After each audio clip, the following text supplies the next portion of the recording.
Startup in India, the current scenario. The program is being organized by Kaash Foundation Center for Academic and Professional Development. Kaash Foundation embarked on its academic endeavor with the first international multidisciplinary conference on transition and transformation cities in life, literature, and culture, Mumbai chapter on 17th and 18th February 2020. The conference was held in collaboration with Mumbai University's Institute of Distance and Open Learning at Feroza Mehta Auditorium in the university's Kalina campus. The resounding success of the first international multidisciplinary conference led Kaash Foundation to organize its second international event, which was a symposium on concerns, complexities, and dialogues in religious philosophy. The symposium, held on 12th May 2020 in collaboration with Vidya Kirti Foundation, Universitas Hindu Indonesia, Archaeological Institute of Afghanistan, Indian Council of Historical Research, New Delhi. Center for Study of Society and Secularism, Mumbai, and Akam Resonance Foundation, Mumbai. On 25th of May, Kaash Foundation CAPD organized the third international conference on colossal and collateral challenges for sustainable environment. Our collaborator for the conference was the University of Ottawa, Canada. In association with Swami Vivekananda Cultural Center, Colombo, Sri Lanka, Global Knowledge Academic, Spain, and St. Andrews Center for Philosophy and Performing Arts, Mumbai, Kaash Foundation CAPD organized its fourth international conference on trajectories and intersections in writing of the history literature. The conference was conducted on 20th May 2020. The fifth International Conference on Integrated Approaches of Research in Humanities and Social Sciences was organized by Kaash Foundation CAPD on 3rd June 2020. The conference was held in collaboration with Al Azhar University, Iran, and Chinmaya Vishwavidyapeeth, Ernakulam, Kerala.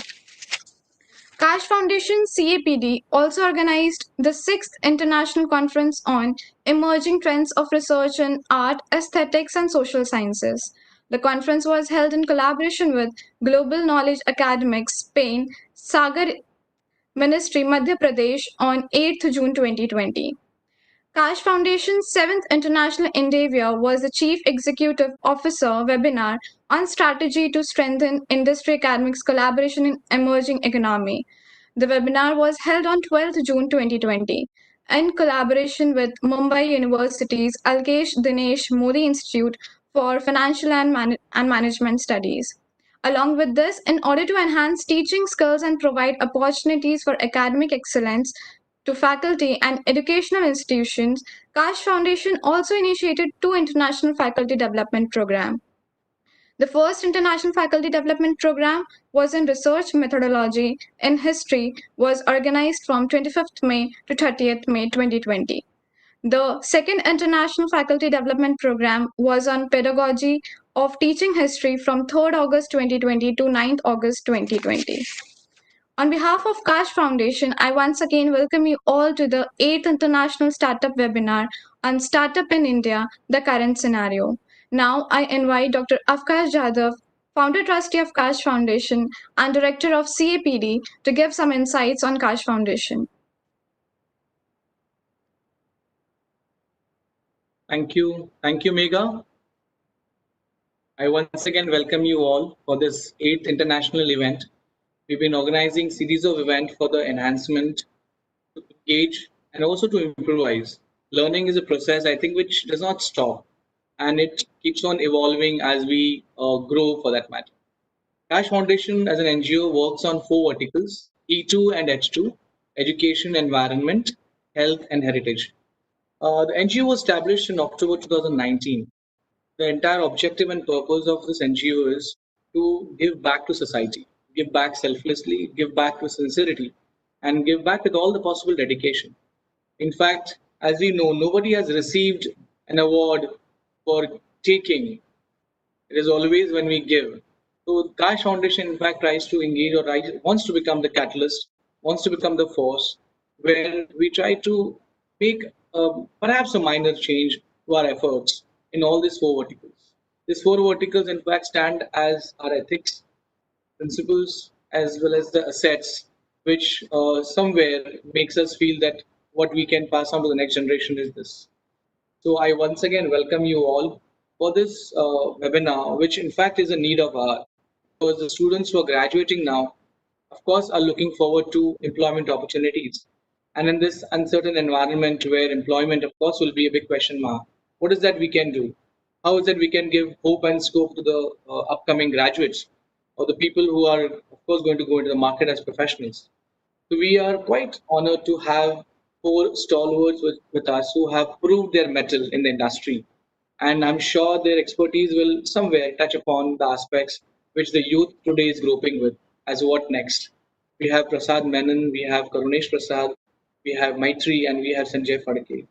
And these people have in fact come out quite strongly in their own areas and have become torchbearers. We once again welcome you all the panelists, for this endeavor, and I'm sure we will have a big takeaway through this webinar. Over to you, Megha.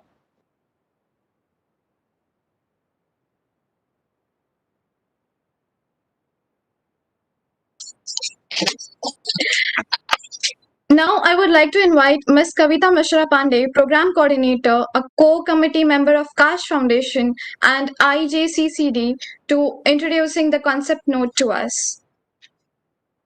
Thank you, Megha. The Indian land is no alien to the concept of business and trade. From trading activities that erupted during the Kanishka Empire, where the nation took a stand on commodities like jute, cotton, and spices. The idea of owning a business ran in the veins of every Indian. But in the last decades, we have witnessed a significant growth in the entrepreneurial ventures across the economic, social, and technological sectors. Institutions have started to take business and academic interest in startups. In the last few years, they have exhibited potential and proficiency, which has made the global investors to venture in the Indian startup ecosystems. As per NASCOM report 2017, more than 5,000 startups got registered in the technological sectors, along with healthcare, education inclusion, financial inclusion, clean energy and agriculture, where technology made a larger impact. It is said that there is no wrong time to start a right thing. But when it comes to tech startups, the time does matter. The time an era of launch can significantly define or defy the success. So, sad to say that India at one time was considered as third largest startup hub, facing lots of challenges and difficulties to sustain their business.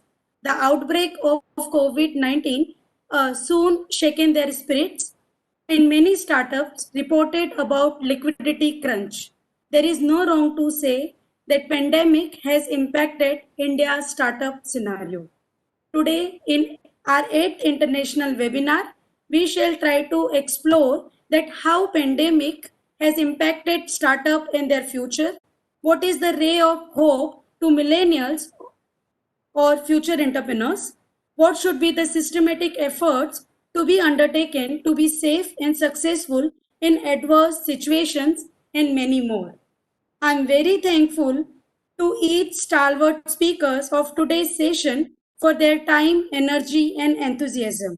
On behalf of Kaash Foundation, I once again welcome Prasad Menon sir, Karunesh Prasad sir, Sanjay Phadke sir, and Miss Maitri Shah for being over here, and we look forward to have a wonderful discussion and collaboration. Over to you, Megha. Thank you, ma'am. Now, I would like to invite Rehan Ansari, core committee member of Kaash Foundation. He is a C-level business strategist, entrepreneur, and social angel. Sir, I would like to request you to please unmute yourself.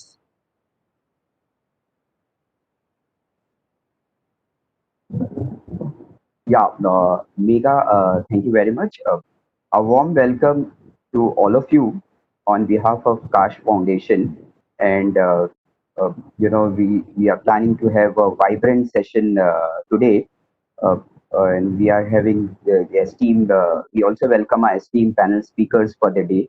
Our first passionate speaker for the day is Mr. Prasad Menon. His personality is contagious. He is a CEO of SIBA, Center for Incubation Business Acceleration, Mumbai. For over 2 decades, Prasad worked across three different continents in FMCG, retail, and technology with industry leaders like Liz Claiborne, Nokia, and Reliance. His last assignment was in India, where he was the CMO India for the brands like Amli's, Paul Shark, and Timberland. Currently incubating about 20 tech startups in Siva's Navi Mumbai Center, he is a mentor and advisor to several startups and young professionals. As adjunct faculty at Father Agnes Business School, he inspired MBA students using flipped classroom and peer-to-peer learning methodology for courses on entrepreneurship, creativity, and innovation. Let's join us to welcome Mr. Prasad Mehta. Over to you, sir. Yes, we wish to hear Prasad Mehta. Yes. Okay, I think I'll just give a brief introduction. Thank you so much, Kaash Foundation, for inviting me to speak to, I believe, aspiring young entrepreneurs, students who probably are at the crossroads of becoming an employee or an employer. I think at the onset, let me put it this way, that one should not go into entrepreneurship because there are no other avenues for employment. I think that is a need-based entrepreneurship, which is okay. There's nothing wrong in that. But I think for today, when we talk about, because we're using the word Startup India, and there's a difference between a startup and a difference between just starting a need-based venture, right? So for me, anybody who's the person who is selling fruits and vegetables, buying from APMC wholesale market and selling on the street, is a need-based entrepreneur who's finding a way to survive because he could not find other employment opportunities. But what is important today, and I would just taking the cue from what Rehan mentioned about my background.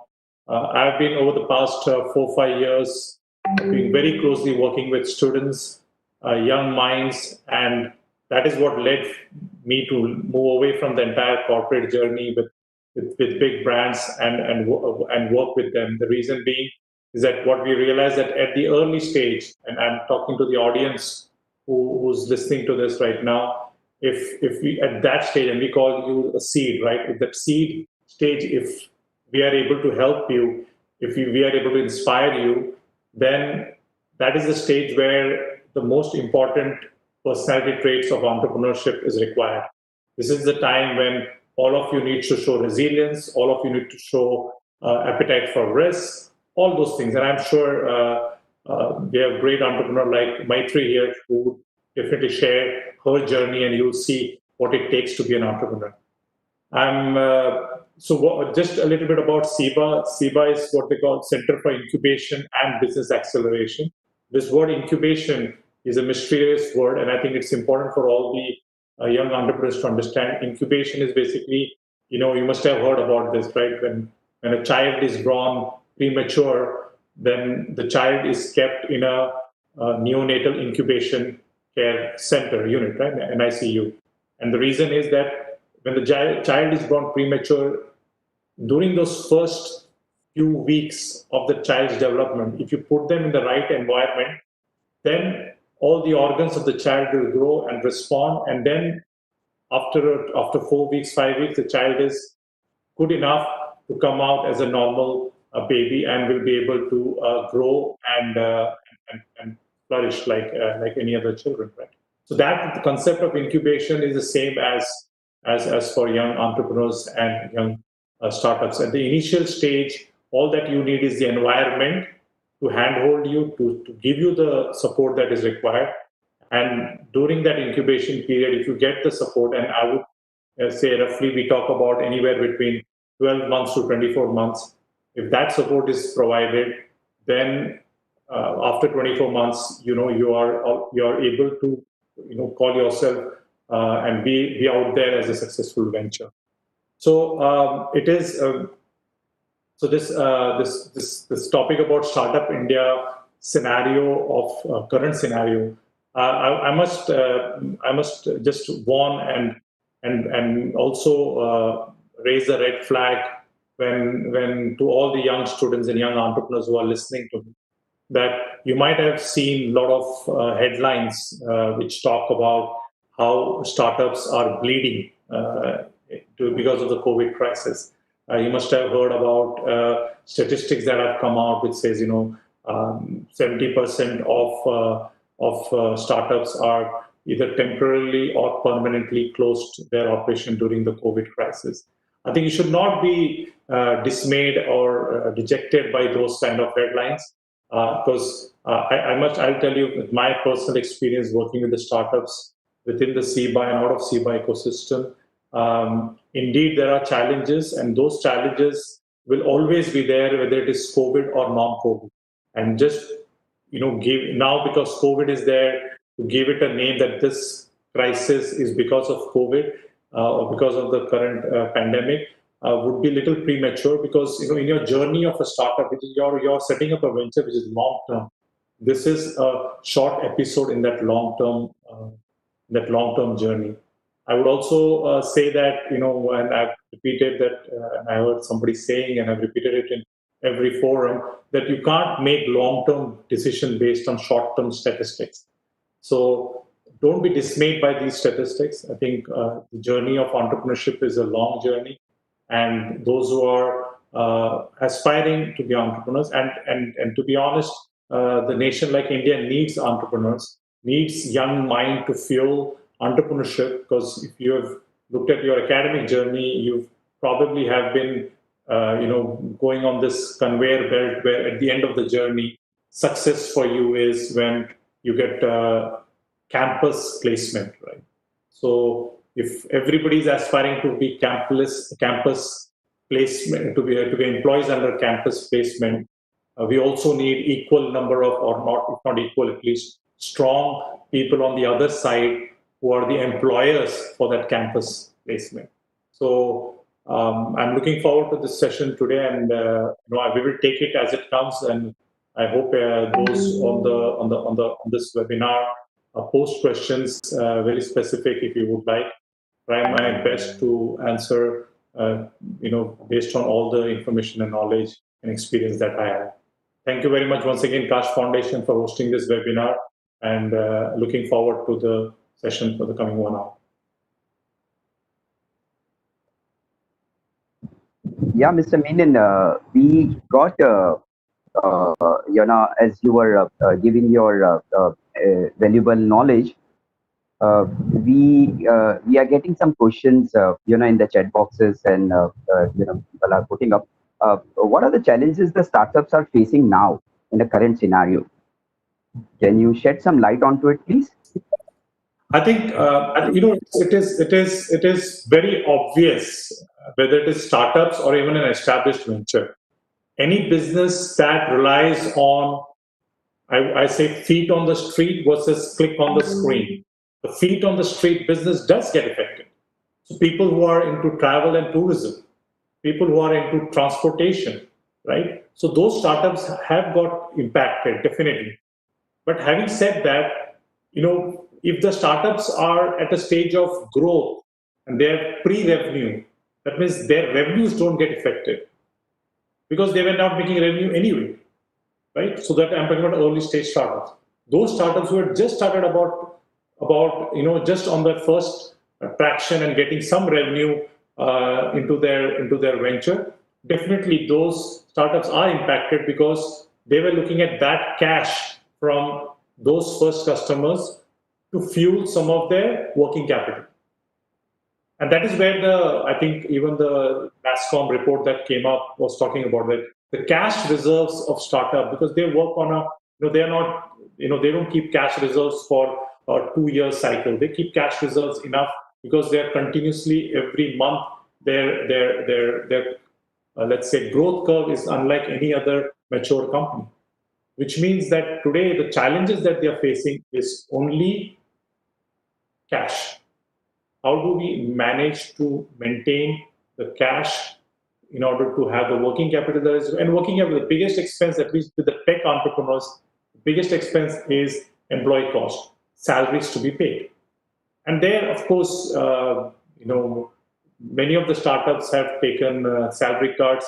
Entrepreneurs have, of course, people talking about physical infrastructure, whether it's office or etc., that people are trying to rationalize. So those measures, steps people have taken. So challenges is more about cost rather than really about market or access to market, because market is definitely, it's the same thing. Whether it's a Unilever who's selling ketchup had a dip in the business, it doesn't mean that people have stopped consuming ketchup, right? It's just that the whole retail was completely under lockdown. So I would say that the startups, if you compare startups with the rest of the industry, the challenge was on cash, and fortunately most of the startups were smart enough and also nimble enough, and also their cost structure is not, they don't have very heavy overheads, so they were able to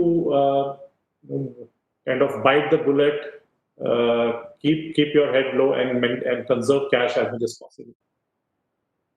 Very strongly agree on your point. One very quick question, Mr. Menon, we received from the viewer in the chat box is, what are the learning skills we can develop to become employable in startup? Does it only have to be IT based or non-IT based? Rehan, can you repeat the question? I lost the last. Yeah, I'll repeat the question. What are the learning based skills we can develop to become employable in a startup? Does it only have to be IT based or non-IT based?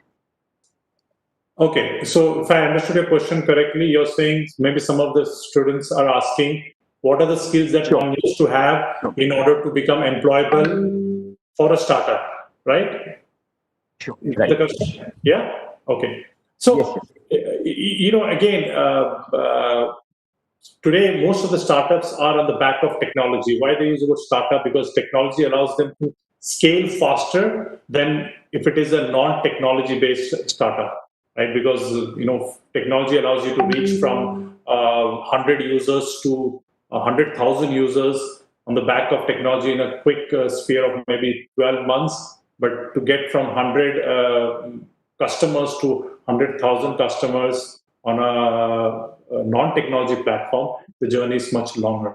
So technology startups not necessarily seek out skills from IT based. There are a lot of startups out here who have team members who have not come from a tech background, and once they join, it is your ability to learn quickly. I think we have examples of startups that are extremely good, who have even trained somebody who started as an office boy,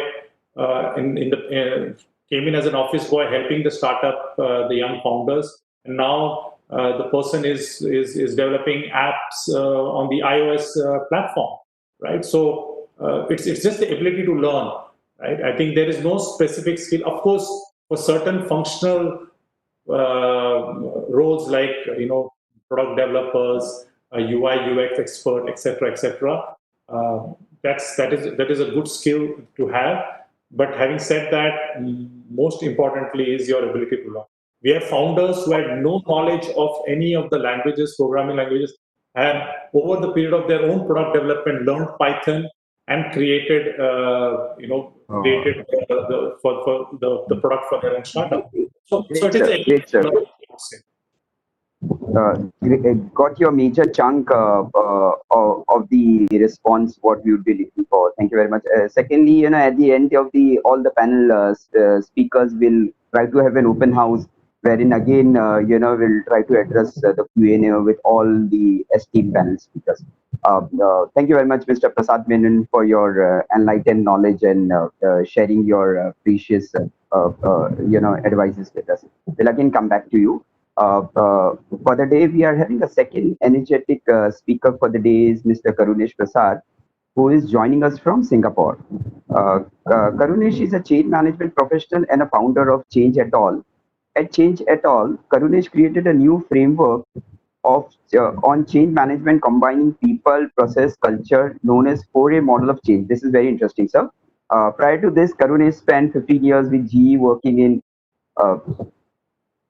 with GE working in India, Belgium, Singapore and Austin, changing functions, Karunesh became master black belt in GE captain. Prior to joining GE, Karunesh worked in multiple HR and quality roles in RPG and Rico India. Karunesh is a postgraduate in management from XISS, a proud Indian who lives and works in Singapore.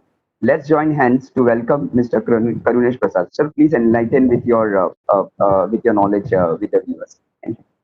Over to you, sir. Thank you so much and appreciate this time. And again, thank you, Kaash Foundation, for having me to speak on this forum today. Uh, I'm I'm an entrepreneur or founder, coming from my own experience in the last 6 years. So, as you heard just now, I was working for GE and before that RPG Enterprises. Unlike most of the professionals, I only worked for two companies. Fortunately, these companies were such that I was able to move multiple roles within the same organization to do different kind of things. So, in spite of being an HR person, I did work in quality and lean and Six Sigma, and also merger and acquisition, post merger integration. So, multiple different roles within those companies gave me a good flavor of what all goes into the organization. And one thing which I was very intrigued by was my stint in the quality and change management stream, which when I combined with my HR knowledge and also the post merger integration, I thought that there was much more room to do things differently in the corporate world. And that was the time that I started to think about setting up something where I will be able to create my own framework, my own model, and be able to take it out and work with organizations. Uh, so I was in US when I actually left GE, and I was trying to work out on where should I set up my company. I had the option of doing it in US or in Europe. I also thought about Mumbai, and I also thought about Singapore. All these places I had lived and worked in, and I came to a conclusion that Singapore was a good place. So I landed up here and I set up the company. And fortunate to have worked with very good colleagues. I was very quick in being able to get some initial business to get us going. But my focus was, while I'm doing consulting, I was very keen to create my own framework, which should be able to get used across different geographies and industries as a form of change management. While I was working with GE, also I worked with a very interesting person by the name of Eric Ries, who is also the creator of Lean Startup, and he thrives on the whole fundamental concept of entrepreneurship and how to apply entrepreneurship in the different forms of your life, whether it's corporate world or actual startup. How do you apply that to be able to do things faster? So his concept being, fail fast to learn faster, like any design thinking concept, right? uh, I really liked that idea, and I started to incorporate that in my journey, and I realized that it really works. So I'm just telling you the story of my connection with the startups, because what I'm doing today, over a period of last 6 years, apart from Change It All, I also founded another company called Bridge It All, which is a technology piece. It's a platform where I connect freelancers with organizations. Apart from that, I also created another company which is called Cloud HR Technologies, which is a HR tech company. And between the three, all the companies I've founded, I've been kind of helping it grow further. Journey has been, like anybody would say, difficult and full of challenges, but also very exciting. A lot of learnings to apply, a lot of learnings to learn from, and we have been going. Most of the work that we have done in the last 6 years are with large global companies, and in the process, I've also been mentoring a lot of in-company startups. When I say in-company startups, so for example, if GE or Baker Hughes or a Maersk or a Shell decides to create a new, you know, incubation kind of a project where they support that small setup to be able to grow into a full-fledged company or a P&L, they have also started to encourage startups within those large companies. And I kind of mentor some of those companies as well and support them with the lean startup concept. And I'm a coach for that for them. During this journey, I've seen a lot of failures, a lot of successes, and seen how people differentiate between the two. And I'm going to go back to what Prasad Menon was mentioning just now. And he was talking about the fact that there are multiple types of startups. So if a person is selling fruits and vegetables, by definition, he's doing it under compulsion to earn some money. And I have similar differentiation between what I call as freelancers who are doing the work to be able to get paid and continue to earn their living. Whether they do it by choice or by compulsion is a different question altogether. And then also we have startup founders and entrepreneurs who are actually in the process of using either a technology or a concept or a IP, some kind of IP, to be able to create an organization or a company, which is mostly not about the person, it's about the product. Whereas in the freelancer's case, it's all about the person. I'm going to go back a step now, and maybe we'll come back to this topic later on. But I differentiate between the two, and I support both sides. I support some of those entrepreneurs or founders who are trying to build a product, and on the other hand, I also support a lot of freelancers who are, I call it the next chapter of their career, because that can happen to people who are passing out or graduating from a college or MBA. But it can also happen to a person at the age of 45 when they suddenly want to look at their new chapter in the career, having reached a plateau or having reached a stage where they think that, okay, now I need to do things differently.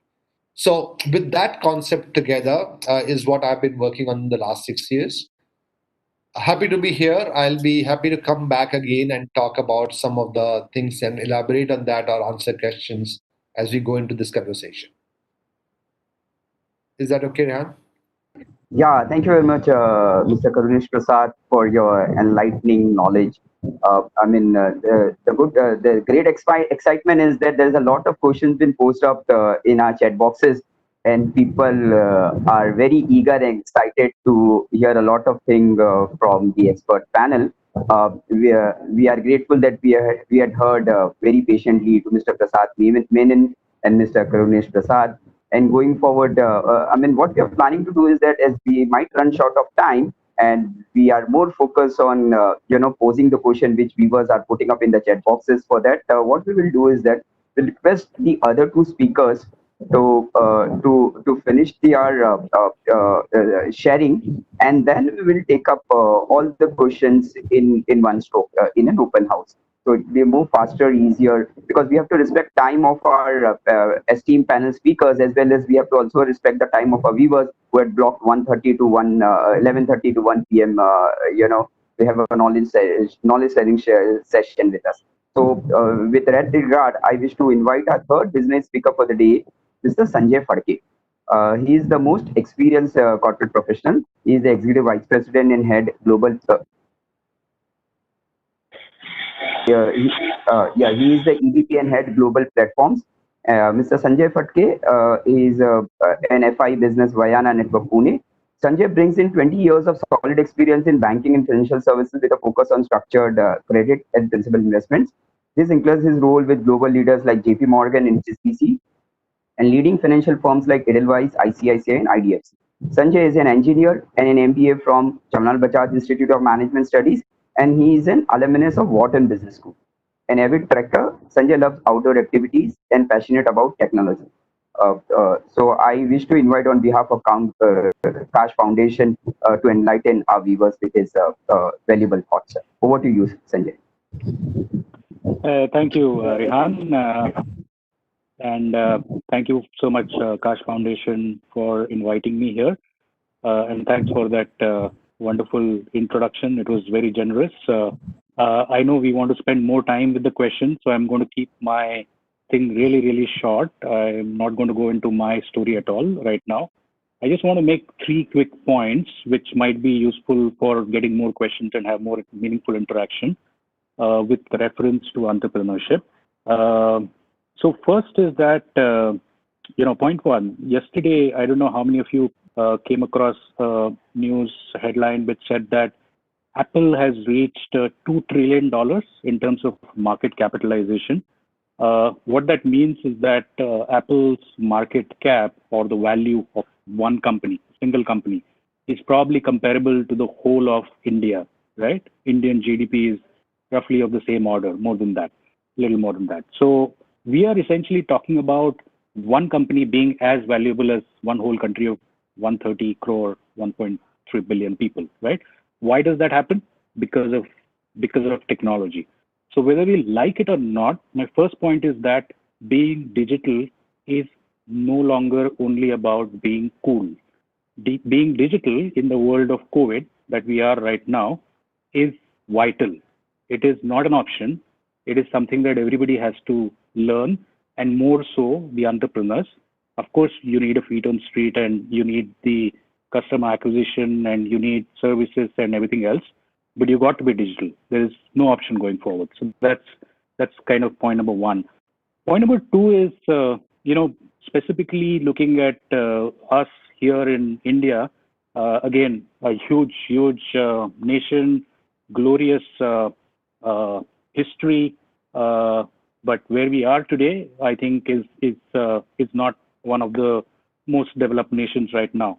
In some sense, there is a huge opportunity. There is a young population, like all of you who are probably listening to this. So there is something called huge demographic dividend, but at the same time, there is little visibility as to how this demographic dividend actually converts into a meaningful progress in terms of how do we get from where we are to being one of the top nations, as what everybody expects.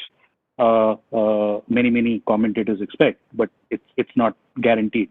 One of the issues is that we have certain old structures, old economic concepts, and in some way, the way out of the current quagmire, and COVID actually increases that risk in the short term, is actually startups.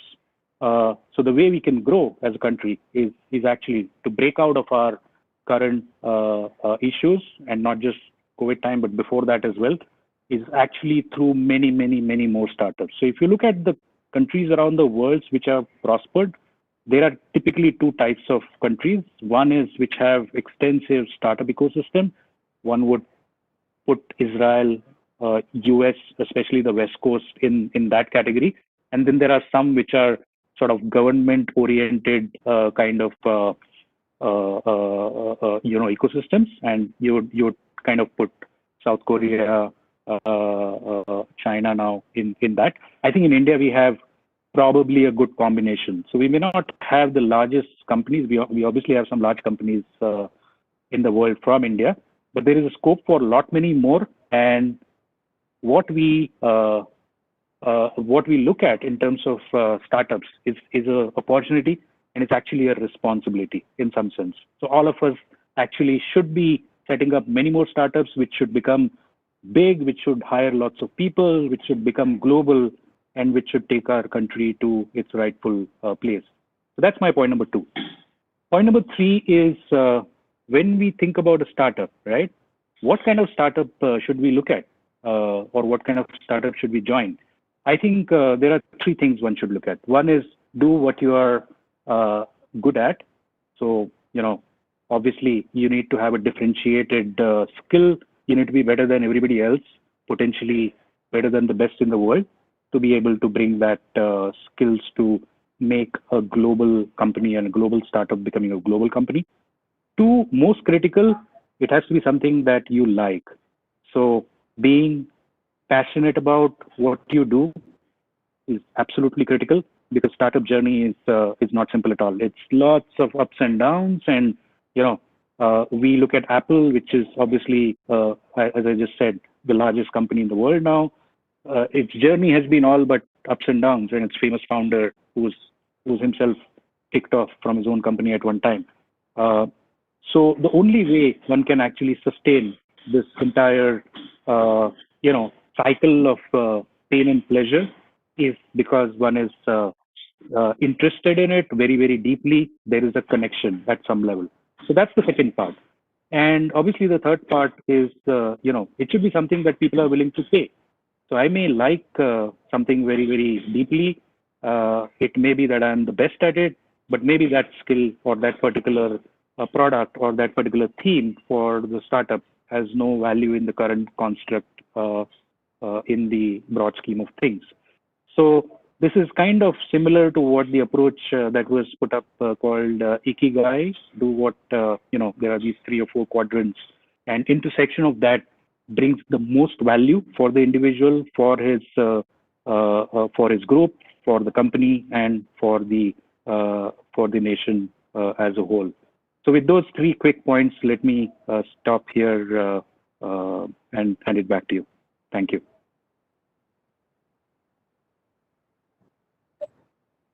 Yeah. Thank you very much, Mr.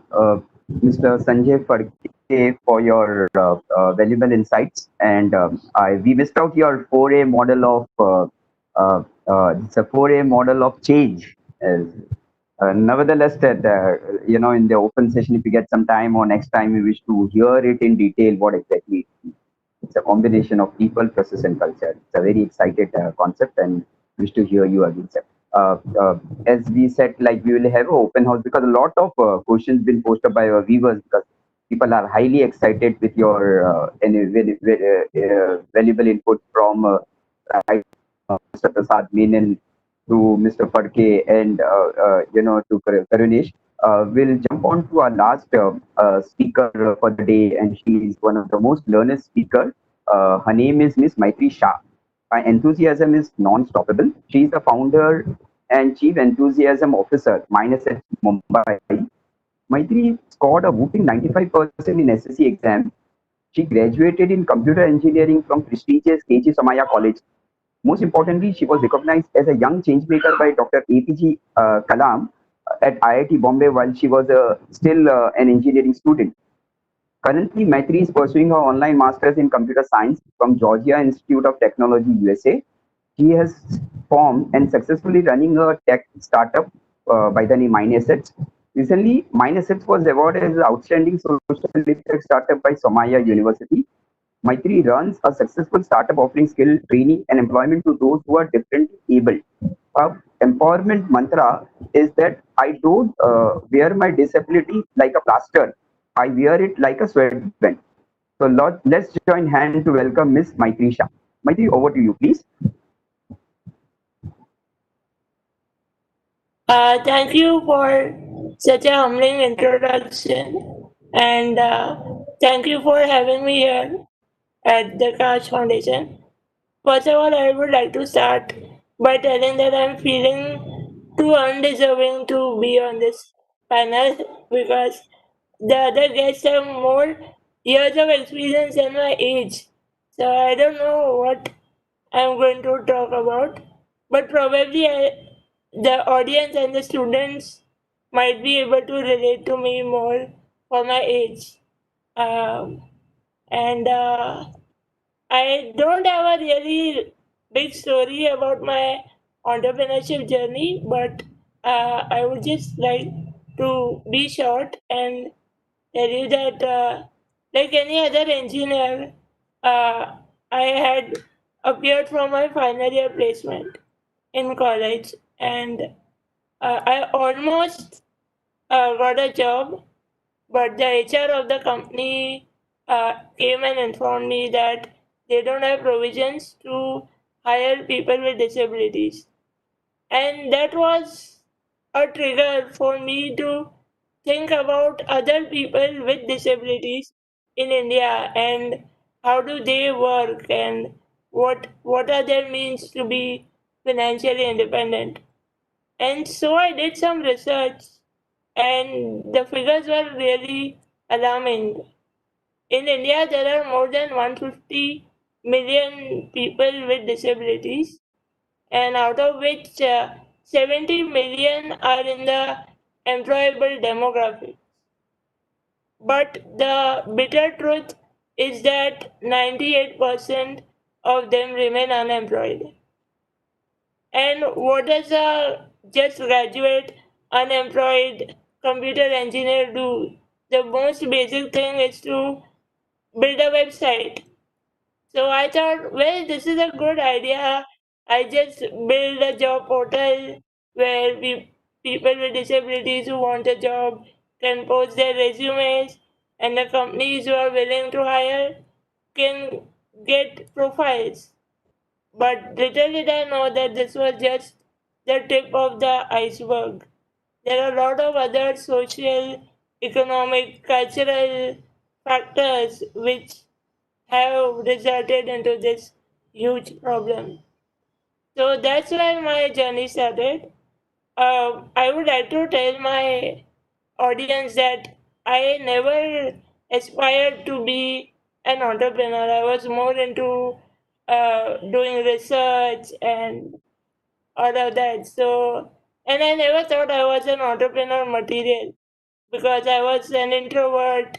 I I had less friends. I was not very outgoing. But after starting my entrepreneurial journey, I realized that those are myths. It doesn't matter what kind of a person you are and what kind of a background you come from.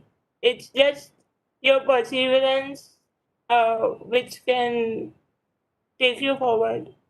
Uh, the challenges I faced was hiring millennials who would be uh, who would be open to stick around during the teaching problems.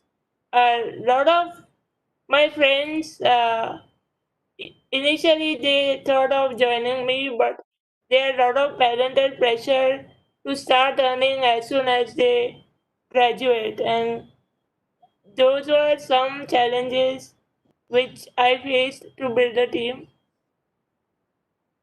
And when I started, I was focusing more on work from home because candidates with disabilities can't travel because of our public transport.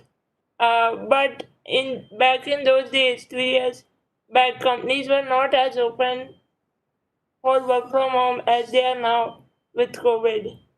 So then we focused more on Mumbai area, and I had shortlisted few job profiles, around 20 job profiles, which can be easily done from home, uh, like graphic designing, social media marketing. And these profiles don't require you to have a degree. You can be learned online. You can be trained in few months. So I also started a vertical for online training of people with disabilities. So right now with COVID and the recruitment scenario is pretty tough.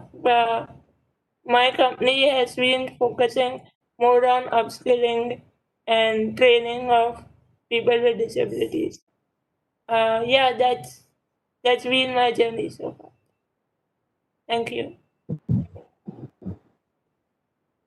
Yeah, thank you very much, Maitri, for we can people can experience your enthusiasm, your high level of energy, and your vision to run faster in the journey of life. Uh, we thank all the esteemed panels for the available inputs. Now we are planning to open up the session, what we call it the house. And here our more focus is going to be on the question posed up by our viewers who are viewing our show now, and they wish to know a lot of things. So in a way, as we have to wrap up on time, so in that case, it's going to be a shorter questions from our side, and we are expecting a very brief responses against those questions, so that we can take a lot of, because you are all smart professionals, and we can have a crisp and short responses, so that we can accommodate more and more questions from all of you. The very first questions we wish to ask from our last speaker from Maitri Shah is that how a person can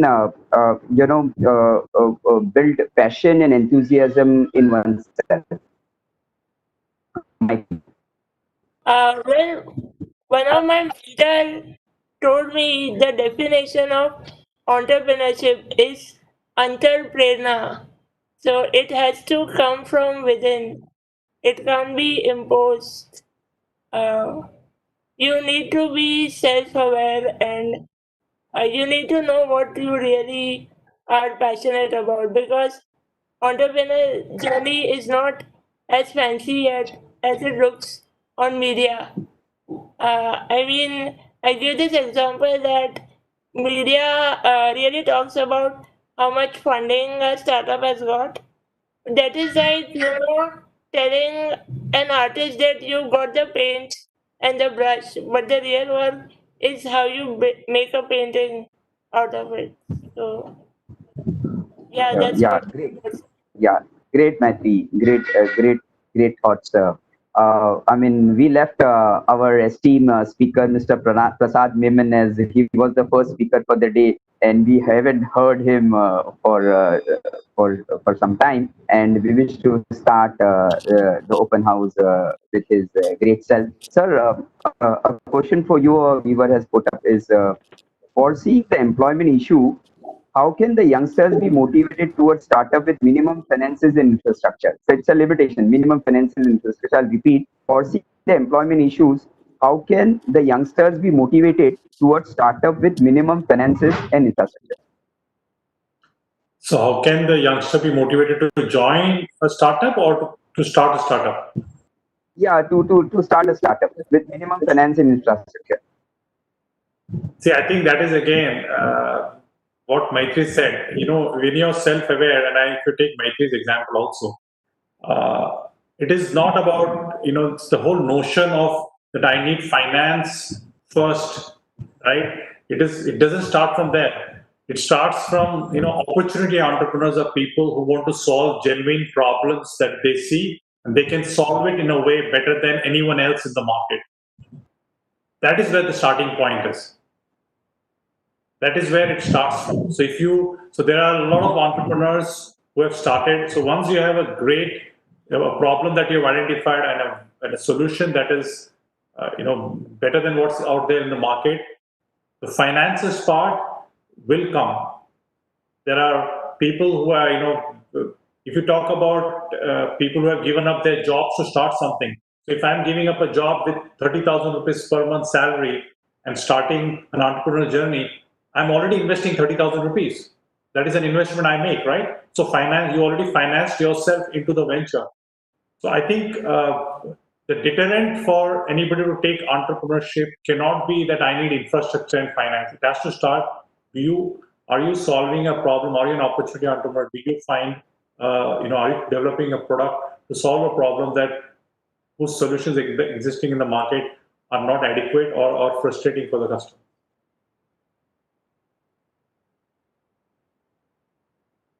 You're on mute, Rehan. You're on mute.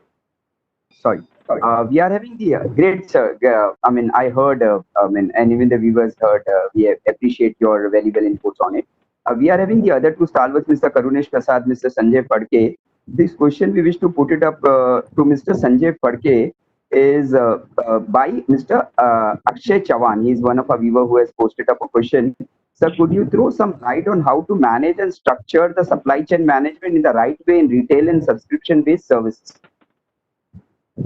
This is to Mr. Sanjay Phadke, if he can add value to it, sir. Sure. So I think, yeah. Yes, sir.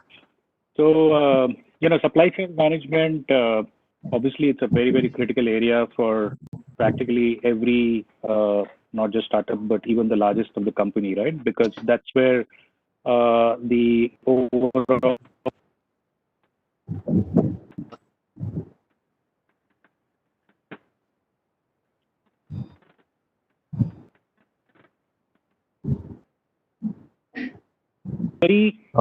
so there are multiple. Yes, can you hear me? Yes, we can hear you, sir. Okay, so there are multiple tools to do that. I mean, one good thing now we have is that we have every knowledge that you can aspire for at your fingertips or at your mobile tip or whatever you would call it, right? So there will never be ever any kind of question that one would have for which there will be no answer, as long as the answer is already been found in some part of the world. I think the key thing is, can you already consume what is already there? Obviously there is certain language restriction. Most of the internet is still in English, and I think we have to. One of the biggest opportunities that is out there for us in India is to take it to all the other languages and make applications and build on top of that. But assuming that most of us are speaking in English, and whatever questions we have, I think there are more than enough answers. I want to particularly compliment Maitri as well. I think she shows that if you really have passion and if you have the most difficult of the problems, you can find the solution. And I just noted that she's also doing her own, after having gone through one experience, she's still learning. She's doing her master's in Georgia Tech, which is one of the most foremost computer science institute, right? And it's not easy to do a master's in Georgia Tech. Just shows that if you have the willingness, you'll just find the answers. Oh, great. There is one of a viewer. I mean, we had already posted up a question for him. His name is Dr. Ravindra Kaur Chima, and he has also appreciated Mr. Padke about, and he's saying that Maitri, you're a great inspirer for because the other three stalwarts, I mean, the panel speakers are very professional, very senior, and having a great experience with them in their journey of entrepreneurship. This is the question we wish to put it up to Mr. Karunesh Prasad, because in the keyword the word Singapore pops up. So in the chat box I thought, why don't I connect to a Singapore, to an international speaker who is based out of Singapore. His name is Mr. Aditya Parange. He is putting up a question to your kind self, is that why so many startups holding companies based out in India? Why are so many startups holding companies based outside India? For example, Flipkart is based in Singapore. What are the inherent advantages for India?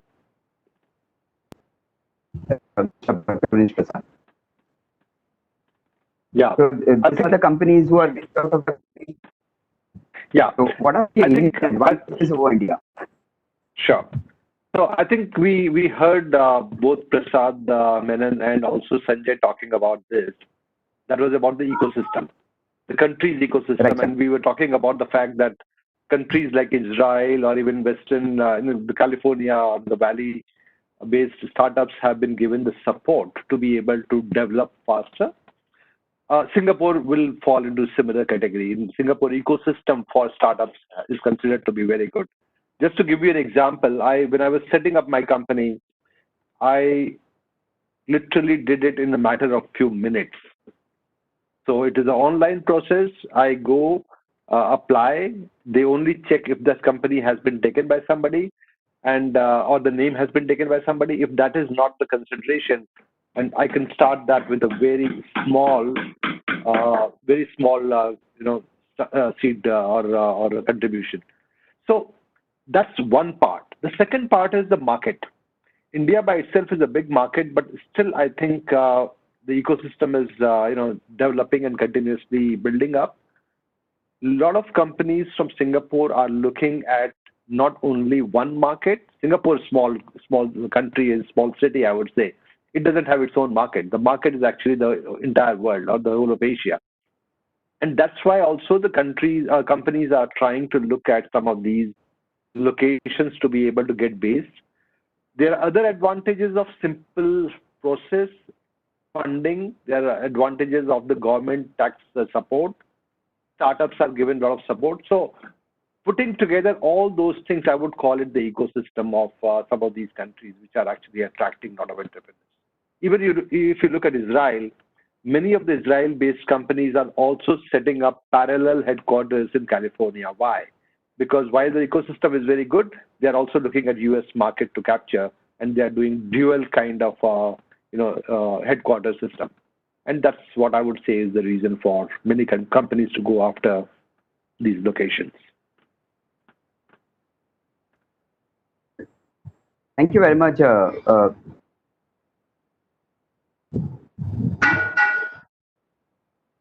Am I audible? Thank you very much, Mr. Karunesh Prasad, for your valuable inputs. We are having a young person, I mean, from the age he's putting, his name is Taha Mullah. This question is for Mr. Sanjay Phadke, if you can, sir, address. And I will also request you if you can, start your video so, it could be visible for us, Mr. Sanjay Phadke ji. Sure. This is from a very young lad, because from the age he has written, I'm 18 right now. So what are the skills I should develop in order to build a good startup and be an entrepreneur in the future? So what are the skill building he can do during his college days? I mean, that's what he's looking for, sir. Yeah, so did you say 18? I didn't hear the full question. The line was a little bad, but did you say his age was 18? 18 years right now. And what are the skills I should develop in order to build a good startup and be an entrepreneur in the future? Okay, so I think first of all, I would like to compliment you. You are actually at the best time of your life to start a startup right now. You don't even have to think about it in future. All of us have put in lot many more years and possibly whatever experience, but that does not make us any way better than somebody who's actually starting off today necessarily. It doesn't come automatically. On the other hand, the world has changed so much in last 18 years, I guess, since you'd probably be born, that all that you're seeing today, I would say 50% at least, if not more, did not exist 18 years or 20, 25 years back. So you are actually in a world which is, you're starting off at probably the best times. And if you look around the biggest companies that are there right now in the world, and again, taking example of not the Apple, it's slightly more than 18 years old. But most of the large companies, you look at Amazon, you look at Google, you look at Facebook, were actually started by people who were in their similar age. And it's within last 18 years that they have, or 10, 20 years, that they are at the top of the world. So don't plan for future, just get into it right now. Think about what is it that you have, something that is very, very special, very different, that you can contribute to the world. Think about us in India. We have lots of problems to solve. Think about something that really connects to you, as Maitri said, and just dive into it. I'm sure if you're true to your kind of calling, so to speak, you'll get the support. You'll get support from funding agencies. You'll get support from experienced managers to make it happen. You'll get support from people who know sales, people who know programming, people who know every other skill that you don't need to know. You don't need to know everything. You need to have a differentiated idea, and you need to have a vision and, in some sense, a dream. Rest is can be built out.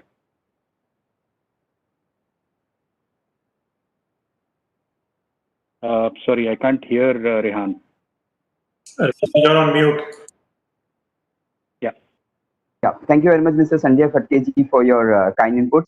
I wish to go back to Mr. Prasad Menon because he was a CMO for a few companies in India. So what is the most important aspect from a sales and marketing perspective for a startup? You used to shed some light on the sales and marketing part.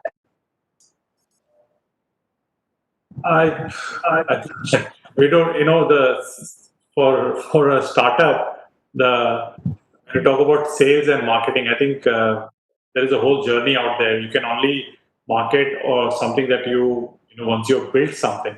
I think building it takes the biggest amount of time.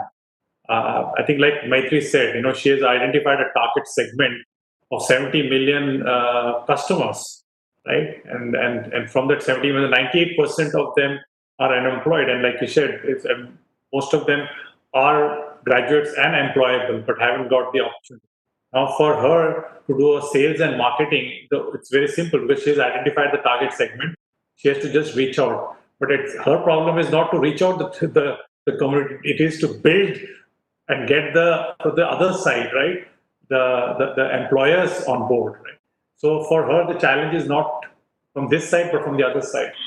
I think that question probably I'm Startup do not look into finance, sales and marketing, operations, supply chain, because startup, the person who is the founder, he does everything, right? He thinks through the entire chain. And I think Maitri can add here. Maitri, did you have a sales and marketing person when you started as something? I think she's the right person to answer that. No, I did not even have a co-founder. I had to take care of everything by myself, and you can never learn marketing. It's when the need arises and you pick up from whoever wants to guide you.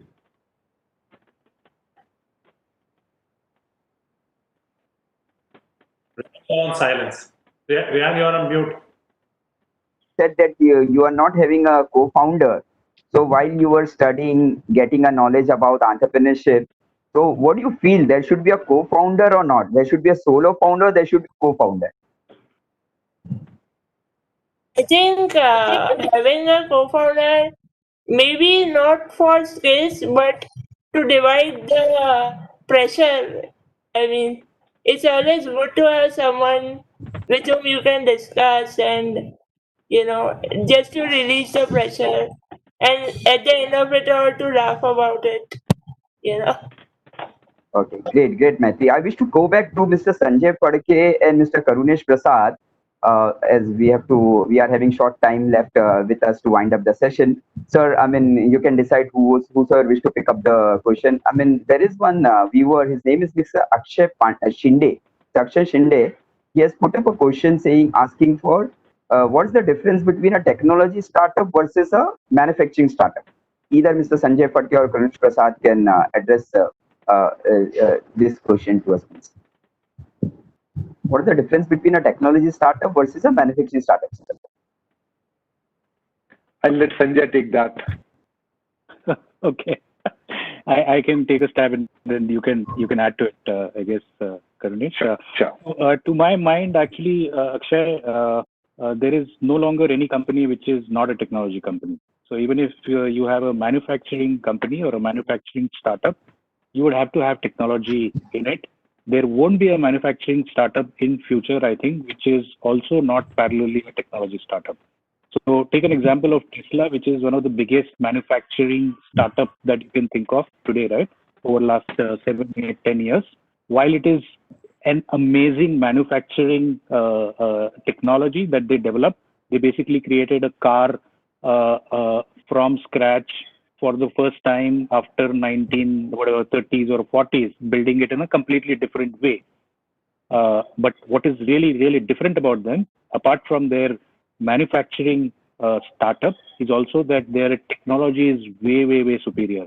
So while it's a car, it's actually a computer which is on the wheels, and it does so many things. And that's the reason why the world is right now a little going gaga over Tesla in some sense, because suddenly from one fine day, the car starts, apart from giving driving directions, starts parking itself. How? Because it has built in that technology. Another fine day, you'll find that that car starts driving itself and it becomes a self-driving car.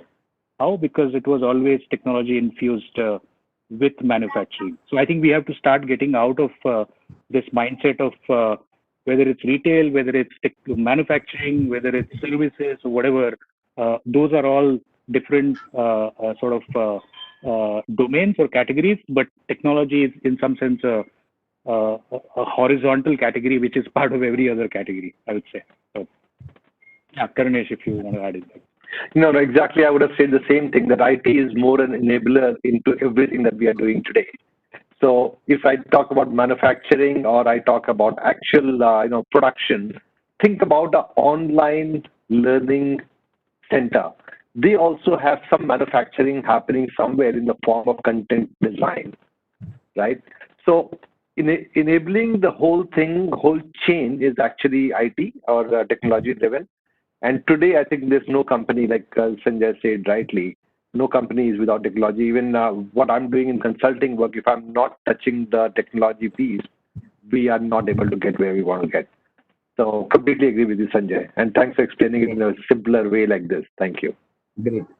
One very quick thing. There is one viewer. I mean, he's highly excited. He has put up a lot of questions in the chat box. We cannot take up all the questions, but I just wish to take up one question before we'll pose our last questions and end today's session.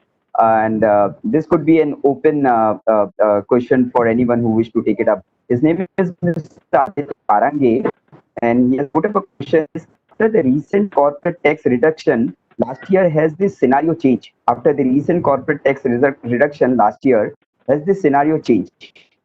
Anybody wish to take up this question, please? In India, he is focusing more on India.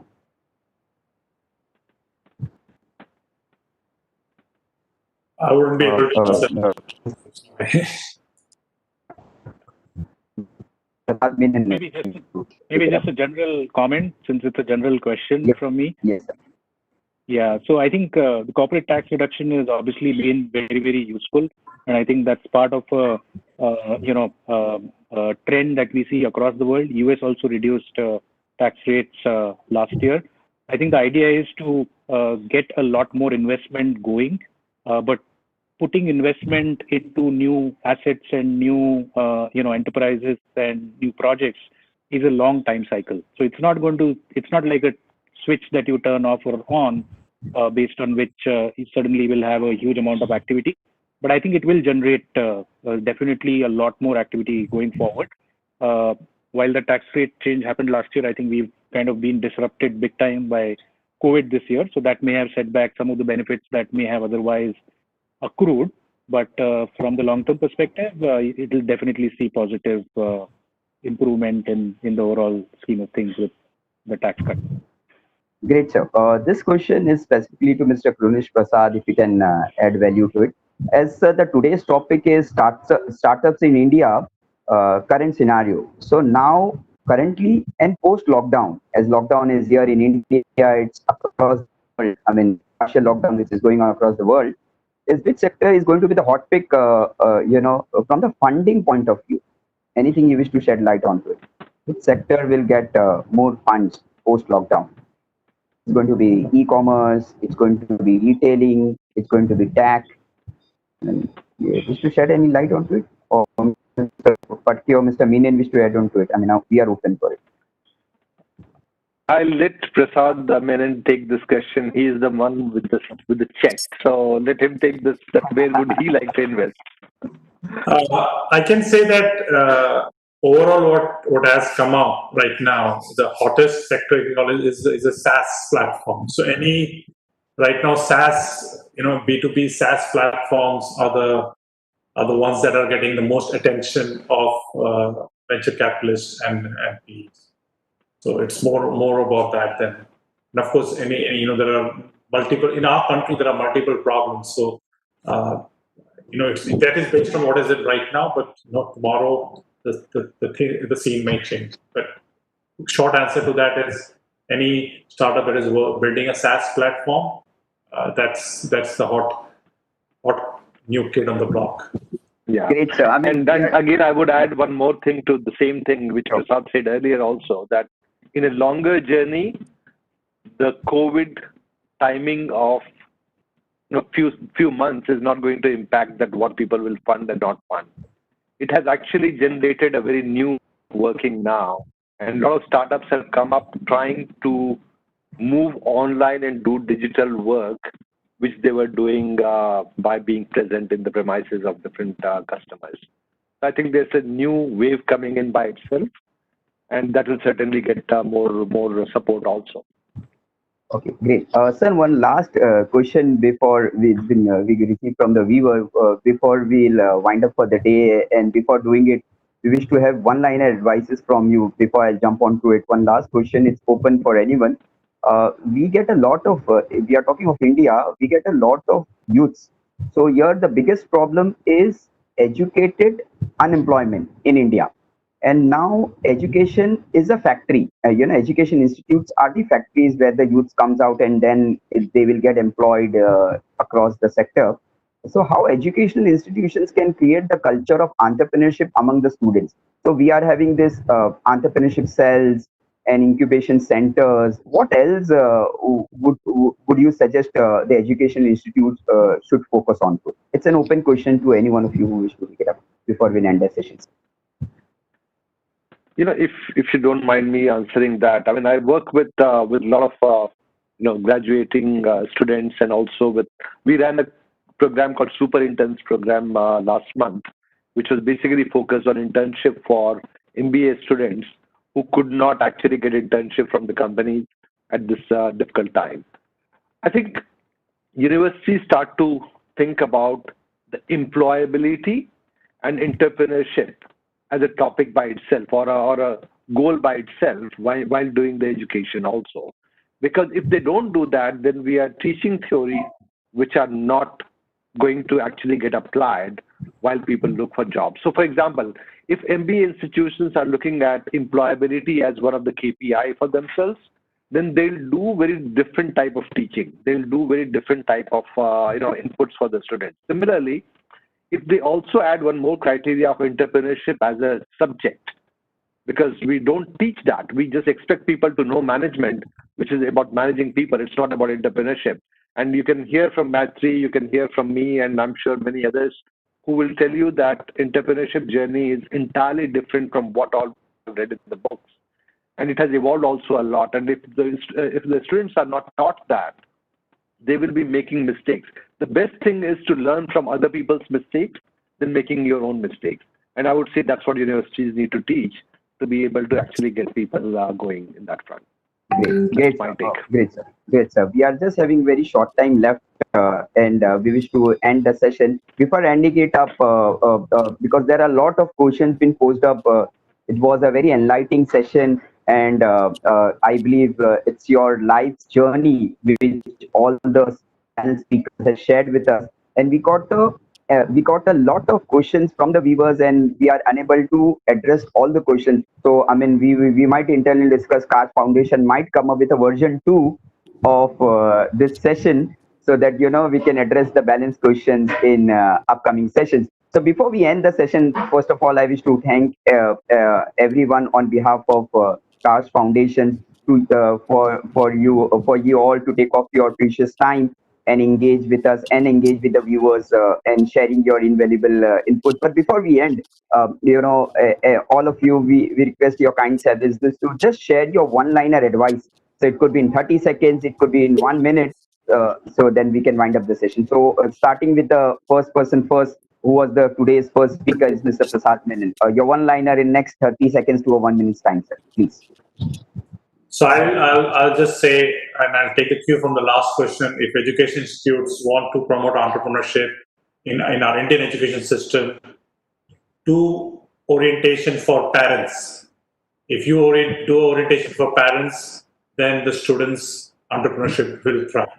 So whether it is high school, after 10th, junior college, graduation or post-graduation, first day of the student, invite the parents, talk to them, invite entrepreneurs of that sector. And when they talk, promote entrepreneurship to the parents, then it's an easier job. That's my advice and say mantra to everybody. Thank you very much. Great, Mr. Menon. Mr. Menon. I wish to request Mr. Sanjay Phadke to share his valuable thoughts with us. Just a one-liner in next 30 seconds to a minute, please. Mr. Sanjay Phadke. Sure. So I would just say that for all those who are, I guess, in studying and are looking at how their life unfolds, I think do think of startups. Do think of taking the step. You are at an early stage. Even if you make mistakes, you can learn and you can get back to a regular jobs. But you'll have that acceleration. Maybe it will be amazingly well. Maybe you'll put up huge impact. But do give it a chance, and ऐसा नहीं हो जाए कि बाद में you think काश मैंने ये सोच लिया होता पहले. Yeah, correct. Thank you very much. जिंदगी ना मिलेगी दोबारा, sir. Great. Now I wish to request Mr. Karnesh Prasad to add his insights with us, sir. Thank you. I would simply go on the same lines. Actually, we compartmentalize our life very badly. We say that he can be an entrepreneur or a student or an employee. I would say you can be all three simultaneously. And that's the trick. And I can see that those who do those three together are much more successful because they are able to juggle between the three. So entrepreneurship is not either or thing. It's about the mindset. and it starts from there. So build your startup while you're in education, while you're working, and then transition at the right time. It's not a problem. Great salute to you, sir, for your kind words. I'll request the last speaker for the day, the most power-packed, passionate, energetic Ms. Maitri Shah, to share her words with us so that we can conclude today's session. Maitri, can you share your thoughts, please? Yeah, I would like to say that the youngsters, those who are teenagers and in college, they have three things at stake. So they should take risk of creating something of their own. Even if they fail, it doesn't matter because at least their thoughts will be entrepreneurial, which would make them a better employee. Like, we can expect everyone to be an entrepreneur, but having an entrepreneurial thinking would be beneficial for even the companies that they work with. So, Great, Maitri. Thank you very much for. Your passion drives all of us. We are highly grateful to you for you to sharing our thoughts. I request Kavita or Megha, to take over from here. Okay. Kavita, Megha. Thank you, Rehan, for being a wonderful panel moderator for today's program. I think this is the program which nobody would like to end, because once you see the YouTube chat, lots of questions keep on coming. We were seeing that how much people were excited to listen, all of you. So organizing this today's webinar, I think was a requirement, was need of the hour, and Kaash Foundation is very successful for hosting this today's webinar. Here is a not concluding remark, but as a vote of thanks from our end. So here I would like to say that we are at the end of today's session, but I think it is a new beginning of new journey. Everybody should take it in a very positive note. I thank Prasad sir for his practical suggestion and information about the nitty-gritty to be an entrepreneur. Mr. Karunesh Prasad for being a global outlook with your example of multiple companies at multiple places. I am super excited knowing about your journey into multiple countries. So I will definitely would like to take your advice further for some more students and more millennials, generation X and Y. Mr. Farke for letting the viewers know about the importance of IT, supply chain management importance, current rules related with startup venture investment. Thank you, Farke sir. I think you were the more practical while connecting to the audience with your advice, and your is a journey of an entrepreneur in current scenario. And Maitri, you are not just the chief enthusiasm officer of your company. You are the Chief Enthusiasm Officer of today's webinar as well. I'm sure the viewers who are watching to you have got lots of encouragement, inspiration, and excitement getting the practical learning from your end, because getting an employment, I know, I know it is a very difficult task when you talk about campus placements, placing students, connecting to the companies. It is not easy. So people have only two options, either to go back or come back. You are the one who came back, and you just not thought of about yourself, but you thought of about the practical challenges to bring the workforce diversity and inclusion perspective. This is one of the best webinar which had been organized in terms of startup perspective. I have two lines Hindi poems which I got very excited to share with everyone. So I know it's a time we have already exceeded, but just a couple of minutes. It is a poetry of a famous poet, Mr. Narendra Verma, who says, "Tum chalo to sahi. राह में मुश्किल होगी हजार, तुम दो कदम बढ़ाओ तो सही, हो जाएगा हर सपना साकार, तुम चलो तो सही, तुम चलो तो सही। मुश्किल है पर इतना भी नहीं कि तू कर ना सके, दूर है मंजिल लेकिन इतनी भी नहीं कि तू पा ना सके, तुम चलो तो सही, तुम चलो तो सही, एक दिन तुम्हारा भी नाम होगा, तुम्हारा भी सत्कार होगा, तुम कुछ लिखो तो सही, एंटरप्रेन्योर बनो तो सही, तुम कुछ आगे बढ़ो तो सही, तुम चलो तो सही, तुम चलो तो सही। सपनों के सागर में कब तक गोते लगाते रहोगे, तुम एक राह चुनो तो सही, तुम उठो तो सही, तुम कुछ करो तो सही, तुम चलो तो सही, तुम चलो तो सही. So I think this was the lesson which all the audiences have got in our today's webinar. Once again, I'm very thankful to all the panel speakers.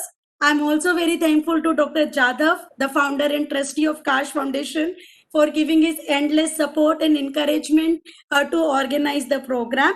I'm also very thankful to the technical team and hosting team of Kaash Foundation for organizing today's program. Last but not the least, I'm very, very thankful to all the cheerful, enthusiastic, and engaging audiences for raising lots of relevant and pertinent questions to our all the speakers. So, with this, with the promise to get connect with all of you very soon, with the same way in some other platform or on the same platform. I am very happy to be a part of this today's most successful 8th international webinar organized by Kaash Foundation Center for Academic and Professional Development. Over to you, Megha.